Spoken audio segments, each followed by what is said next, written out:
नमस्कार। America, Israel और Iran की जो लड़ाई है ये आगे बढ़ती हुई दिख रही है। इस लड़ाई के बीच भारत किस स्थिति में है और जो विश्व है उसमें किस तरीके के परिणाम बन सकते हैं, इसके बारे में एक संक्षिप्त सी चर्चा कर लेते हैं।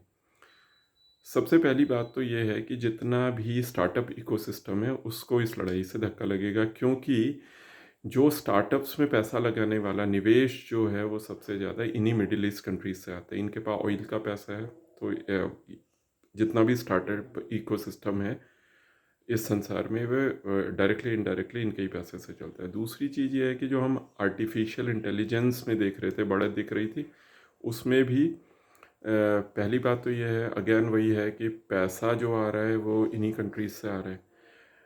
और दूसरी बात यह है कि उसमें आर्टिफिशियल इंटेलिजेंस को आपने डेवलप करने के लिए जो इंफ्रास्ट्रक्चर और जो चाहिए, जैसे आपको इसके लिए बहुत अच्छी कंप्यूटिंग चाहिए, सिलिकॉन चिप चाहिए, ठीक है, इसके लिए फ्यूल चाहिए, हीलियम चाहिए। तो इसके लिए भी अगर इन कंट्रीज़ में, क्योंकि जितनी जितनी भी गैसेस हैं ये सारी की सारी मिडिल ईस्ट के कंट्रीज से ही आती है, तो इसमें भी आपको दिक्कत होगी। तीसरी चीज़ यह है कि जैसा आपसे पहले डिस्कस हुआ है कि जो भारत है, भारत के लिए तो इसके परिणाम अच्छे नहीं है। पहली बात तो हमारा जो ईंधन के लिए जो हमारी जो जो डिपेंडेंस है ये इस क्षेत्र के ऊपर बहुत ज़्यादा है। 80 से 85% हमारे ईंधन की रिक्वायरमेंट यहीं से ही पूरी होती हैं।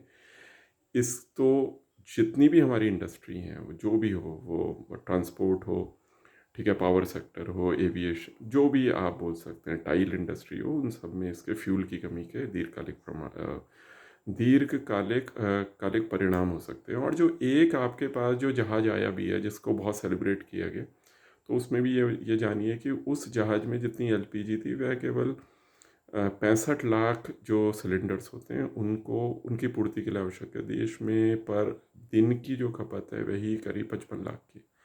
तो कहने का अर्थ ये है कि बहुत हमारे लिए गंभीर परिणाम हो सकते हैं। इसके अतिरिक्त जो मिडिल ईस्ट कंट्रीज हैं हमारे, वहाँ पर जो लोग वहाँ पर रह के अपने देश में पैसा भेजते हैं, भारत पैसा भेजते हैं, उसमें अगर किसी तरीके की कमी आती है तो यहाँ पर जो एक वैसे ही देश में डिमांड नहीं है उस पर भी इम्पैक्ट पड़ेगा।